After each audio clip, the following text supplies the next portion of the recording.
안녕하세요. 경제를 말하다입니다.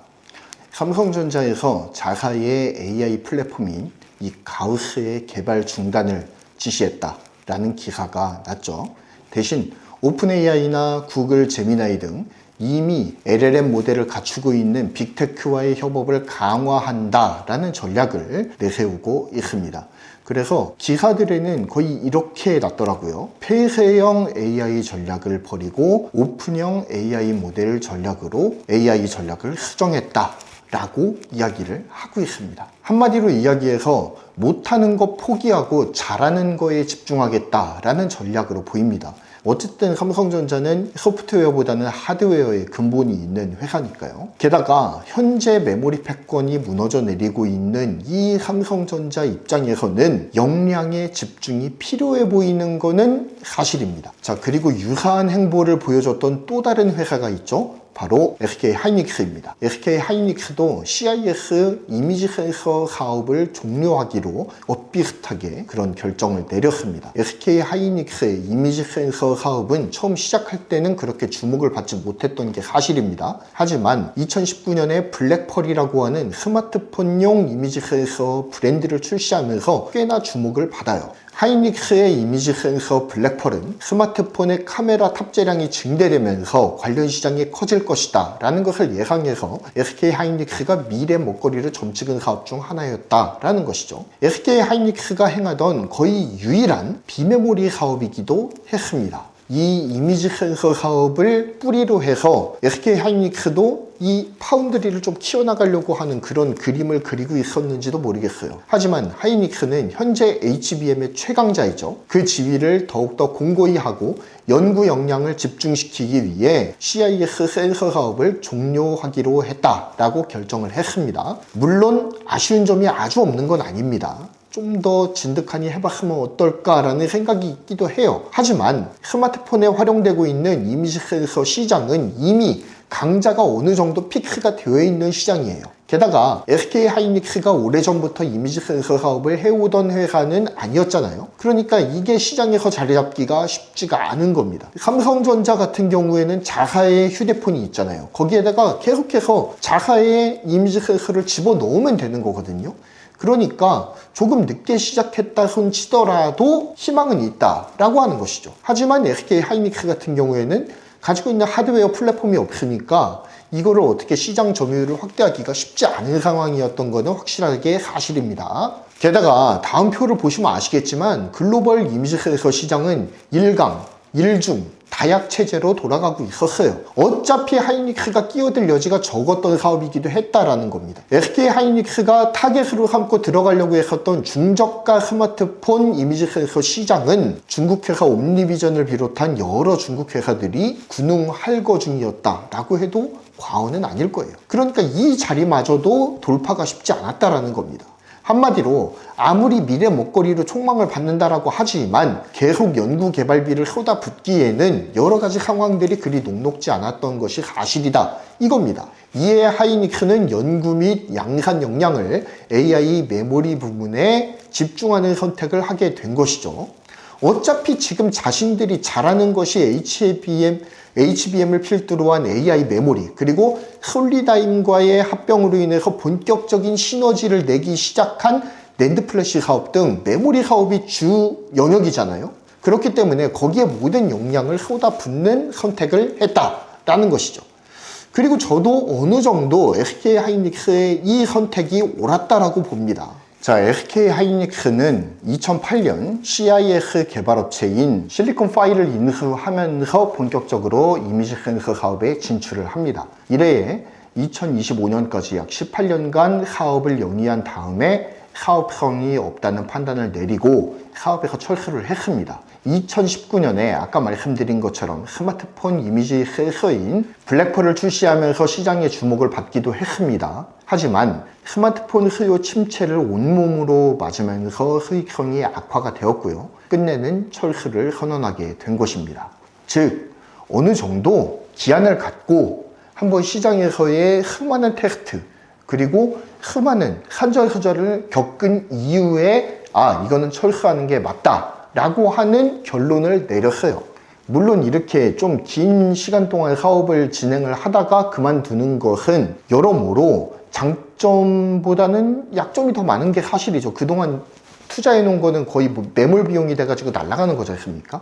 그런데 어찌됐든 28년 동안 사업을 영위하면서 반도체 제조에 대해서 여러 가지 노하우가 축적이 되었을 것입니다. 그렇게 노하우가 축적된 상태에서 내린 결론이다 라는 거죠. 하이닉스 경영진도 이날 발표에서 이런 말을 했어요. CIS 사업 부분이 보유한 기술과 경험은 회사의 AI 메모리 경쟁력 강화에 꼭 필요하다. 그렇기 때문에 전사 역량을 한데 모으기 위해서 이러한 결정을 했다 라고 분명하게 말했습니다. 그러니까 이 기술이 사장되는 기술이 아니라 AI 메모리를 제조하는 데에 꼭 필요한 기술들이었기 때문에 이 사업을 정리를 한다 손 치더라도 겪게 되는 매몰 비용이라든지 기회 비용이라든지 이런 것들이 상대적으로 적을 수 있다.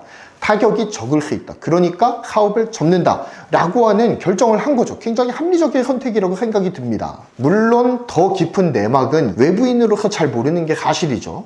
하지만 경영진이 말했던 이 말만 딱 떼놓고 생각을 해본다면 이제 수익성이 떨어지는 사업을 정리하고 이 사업을 통해 쌓인 그런 노하우들이라든지 아니면 투자해 놓았던 것들을 우리가 진짜 잘하는 이 AI 메모리 사업에 접목을 시켜서 플러스 시너지를 노리겠다라고 하는 것이 SK 하이닉스의 현재 경영 전략으로 보인다라고 하는 것입니다.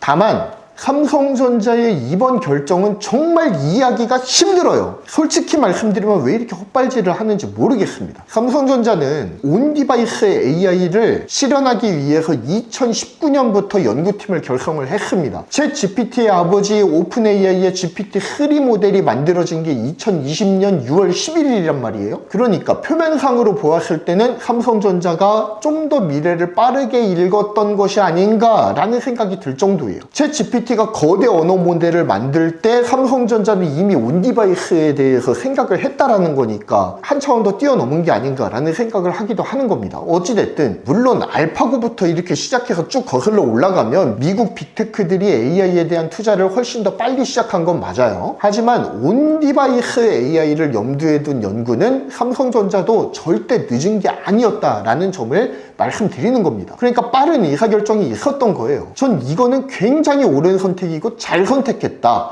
라는 생각이 듭니다. 이미 시장이 개화하기 전에 선제적으로 투자를 했잖아요. 그리고 방향도 옳았다 이겁니다. 굉장히 잘한 선택인 거예요. 자, 그래서 2019년부터 투자를 시작해서 2022년 자사 최초의 거대 언어 모델인 가우스 랭귀지의 첫 모델을 만드는 데 성공을 합니다. 2022년 12월에 챗 GPT 3.5가 세상에 태어나면서 본격적인 생성형 AI 시대가 열리게 되었죠. 그러면서 삼성전자의 가우스 연구도 서서히 그 빛을 보게 되는 것이죠. 그러니까 2019년부터 시작된 연구, 그리고 2022년도에 챗GPT와 거의 이제 보조를 맞춰가면서 이렇게 첫 모델을 내놓게 된 거잖아요. 지금 흐름대로 잘 가고 있는 겁니다. 웬일로 삼성전자가 흐름대로 잘 가고 있어요. 이제까지는 연구 개발에 머물러 있었던 가우스가 갑작스럽게 수면 위로 떠오른 계기가 있었습니다. 저도 한번 영상에 올린 적이 있는데 삼성전자가 챗GPT를 활용해서 업무를 수행하는 도중에 2건 정도의 기밀사항에 해당하는 것이 GPT 서버에 업로드가 되는 사고가 일어납니다. 그것도 2건이 연달아서 일어나죠. 삼성전자는 이때 자사 기술이나 기밀사항이 더 이상 외국 서버에 공유되는 일이 있어서는 안 된다라고 생각을 했죠. 그리고 2023년 5월 2일 사내 공지를 통해서 업무에 보안 걱정 없이 활용할 수 있는 자사의 생성형 AI 모델을 준비하고 있다라고 밝힌 다음에 그해 6월 가우스 언어 모델을 활용한 자사의 LLM 서비스를 론칭했습니다. 그러면서 내부망으로 사용을 했다 이거예요. 그런 이후에 2023년 11월 8일 삼성전자는 삼성 AI 포럼에서 처음으로 민간의 삼성 가우스를 오픈했습니다. 저도 초대장이 와서 이 2023년 11월에 그 삼성 AI 컨퍼런스에 갔던 적이 있습니다. 그런데 영상으로 남기기에는 뭔가 좀 이렇게 건덕지가 없었다고 해야 될까요? 좀 그런 게 있어가지고 업로드를 하진 않았었는데 그때 좀 많은 영감을 받았었거든요. 그때 이야기가 나왔던 게 제 기억으로는 가우스를 오픈소스로 푸는 것에 대한 논의도 상당히 진행됐던 걸로 기억을 하고 있어요. 딥시크가 오픈소스로 지금 난리가 났잖아요. 공존의 히트를 쳤잖아요. 근데 삼성전자는 딥시크가 이 오픈소스로 공존의 히트를 치고 라마가 오픈소스를 발표하기 훨씬 이전에 이미 오픈소스를 생각하고 있었다는 겁니다. 그러니까 지금 흐름에 따라서 잘 가고 있는 거예요. 2023년 11월까지도 흐름에 따라서 잘 가고 있었습니다. 게다가 오픈소스 모델까지 고려할 정도라면은 한 발 더 진일보한 측면도 있었다라고 봐도 과언은 아니죠. 자, 그 다음에 2024년 1월에 삼성 가우스 1 온디바이스 모델이 개발이 됩니다. 그리고 이는 갤럭시 S24 모델의 온디바이스 AI 구동에 활용이 되기도 했어요. 그러니까 이미 상용화가 완료된 모델이라 이겁니다. 각종 갤럭시 AI 리뷰에서 가우스가 쓰인 이 온디바이스 AI가 충분히 사용 가능한 수준이다, 준수하다라는 평가를 받기도 했습니다. 이미지 생성에서 약간의 한계를 보이기도 했지만 지나치게 복잡한 배경이 아니라고 한다면 꽤나 좋은 퍼포먼스를 보여줬다 이거죠. 그랬던 만큼 삼성 가우스 프로젝트는 그 가능성을 충분히 인정받았고요. 승당 중이던 프로젝트다 이겁니다. 게다가 2024년 1월 6일에는 삼성 프레스 컨퍼런스 2024가 열렸죠. 그때 삼성 가우스가 들어간 그 볼리 있지 않습니까? 한 요만하게 생긴 공처럼 생긴 로봇가 있었잖아요. 삼성 QLED TV 그리고 비스포크 냉장고 패밀리 오브 AI가 소개가 됐어요. 그러니까 가우스 AI가 이미 탑재된 모델들이 선보여졌다라는 겁니다. 그만큼 가우스는 점점 그 활용 범위를 넓혀가고 있었어요. 굉장히 잘 자리를 잡아가고 있었다 이겁니다. 연구개발 잘 이루어져 왔어요. 글로벌 트렌드에 맞춰서 잘 고도화되어 가고 있었습니다. 그리고 적용 범위까지 넓히고 있었어요. 수익화 모델을 꾀할 수 있을 정도로 고도화를 시킨 모델이 가우스 모델이다. 분명 가우스는 삼성 가전이 지금 세계를 물론 영향력이 좀 다운되기는 했지만 어찌됐든 지금 세계를 호령하고 있는 한 가전 브랜드 중 하나잖아요. 자, 삼성의 가전에서의 지위가 변하지 않는 이상 충분히 성공 가능한 시나리오를 갖고 있었다라는 거죠. 어느 가전이든 온디바이스 형태로 이 가우스를 식립을 하면 되는 거 아닙니까? 소프트웨어 업데이트만 하면 되잖아요. 세탁기, 냉장고, TV, 볼리, 청소기, 스마트폰, 스마트워치, 무선 이어폰, 노트북, 갤럭시 탭. 와, 정말 이렇게 말하기만 해도 엄청나게 많은 제품군들이 있지 않습니까? 삼성의 가우스를 적용할 만한 충분한 제품 라인업도 갖추고 있었단 말이에요. 그만큼 수익성을 꾀하기 쉬운 작업들이었다 이겁니다. 물론 현업자가 아닌 제 말이니까 조금 어폐가 있을 수도 있지만 충분히 가능성이 있었잖아요. 안타까워서 그러는 겁니다. 게다가 이 가우스 기본적으로는 클라우드를 기반으로 구동되는 AI 모델입니다. 물론 경량화를 통해서 기기 내에 온디바이스 AI 형태로 탑재되는 것이 소개되었기 때문에 그게 주라고 생각할 수 있겠지만 기본 모델 자체는 클라우드를 기본으로 하는 초거대 언어 모델인 가우스 랭귀지에 기초를 하고 있는 모델이에요. 즉 지금 이 가우스 랭귀지를 점차 발전을 시키면 향후에 구독 모델을 통해서 추가 수익까지도 가능하다라는 이야기죠. 파운데이션 모델을 구독형 서비스로 판매하는 FMAAS 사업까지 확장이 가능한 충분한 가능성이 있는 사업 모델이 바로 이 가우스 프로젝트다 이 얘기입니다. 그런데 2025년도에 들어오면서 이거 약간 분위기가 좀 이상하게 흘러가는데 라는 사건이 터지죠. 갤럭시 S25에 빅스비나 혹은 갤럭시 AI가 아니라 구글 제미나이가 들어간 거예요. 저 이거 되게 이상했거든요. 이거 왜 갤럭시 AI가 아니지? 이거 왜 구글 제미나이일까? 라는 생각이 들었습니다. 저는 솔직히 그랬거든요. 좀 쎄했어요. 그런데 아니나 다를까 가우스 AI의 신규 연구를 중단하고 외부 AI 회사들과의 협력을 강화한다 라고 하는 이해할 수 없는 결정을 내리게 됐다 라는 것입니다. 삼성전자의 온디바이스 AI 사업은 시작점이 2019년이에요. 끽해봐야 7년 됐습니다. 7년. 아직 돈이 되는지 되지 않는지 이제 막 뚜껑 열려고 손잡이에 손을 댄 상황이라 이거예요. 갤럭시 S24 시리즈의 온디바이스 AI를 통해서 이거 이제 슬슬 뚜껑 열어도 되겠는데? 라고 하는 입질이 오고 있는 상황이었다 이겁니다. 이제 막 꽃을 피우려고 준비하고 있는데 토론 중단해버리는 거예요. 이거는 좀 주주라든지 아니면 관심을 갖고 있는 소비자들한테 납득할 만한 설명이 있어야 되는 거 아닙니까? 그냥 오픈 AI 생태계로 들어가기로 했다. 폐쇄적인 AI 전략은 이제 채택하지 않겠다. 이렇게만 말하면 끝이냐 이거예요. 지금 충분히 사업화가 가능한 사업을 집어치우고 있는데 그거에 대한 설명이 없다란, 열받아. 이런 방구 설명이 없습니다. 차라리 하이닉스처럼 이거 사업성이 없기 때문에 철수하지만 이거에 대한 노하우를 충분히 쌓았으니 더 좋은 서비스를 만들 수 있습니다. 다른 곳에서 꽃을 피울 수 있을 거예요. 뭐 이런 식으로라도 설명이 있어야 되는 거 아닙니까? 전혀 없잖아요. 여러분, 제가 말씀하기 이전에 이거 가우스 집어치운 거 아셨습니까? 모르시는 분이 태반일 거예요. 뉴스에 나오지도 않았어요, 이거. 자, 그리고 게다가 더 답답한 건 뭐냐면 삼성이 지금 걷어차려고 하는 이 가우스 프로젝트 있지 않습니까?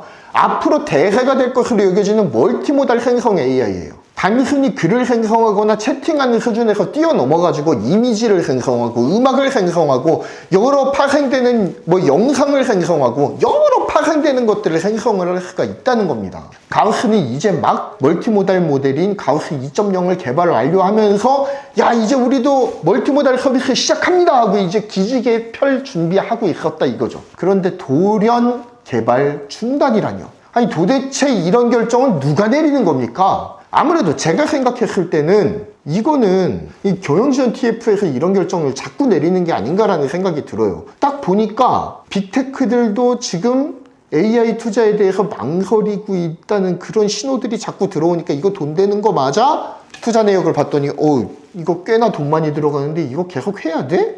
야 접어 이래버린 거 아닌가 싶다라는 거예요. 물론 이렇게 가볍게 결정하진 않았겠죠. 제발 그러길 바랍니다. 이렇게 가볍게 결정하진 않았을 거예요. 적어도 삼성같이 이 거대한 조직에서 그렇게 말장난같이 의사결정을 하진 않았겠죠. 하지만 이번 의사결정은 매우 심각하게 안타깝다 라는 말씀을 드립니다. 이 외에도 삼성의 가우스 개발 포기가 뼈아픈 이유는 삼성 같은 대기업도 생성형 AI 모델에 대한 연구를 중단해버리는데 어느 누가 토종 멀티모달 AI를 이끌어 나갈 거냐 이겁니다. 네이버가 할 수 있을까요? 물론 할 수 있겠죠. 하이퍼클로바엑스가 이미 자리를 잡고 있으니까요. 그런데 이거를 온디바이스 AI 형식으로 경량화시키는 데에 얼마나 또 많은 연구 역량이 들어가야 될 거냐 이 얘기입니다. 카나나가 가우스를 대체할 수 있을까요? 당장 이제 멀티모달 생성 AI 솔루션을 개발하는 대기업을 꼽으라고 한다면 삼성전자 포함해서 네이버, 카카오 한 이 정도 남아있는데 삼성 떨어져 나갔죠. 그러면 이제 네이버, 카카오 2개 남는 거예요. 그러면 과연 삼성이 이들과 손을 잡으려 할까요? 아니면은 미국과 손을 잡으려 할까요? 이미 구글 제미나이하고 손을 잡아버렸지 않습니까? 정답은 나왔어요. 국산 AI 기업들하고는 손잡을 마음이 없다.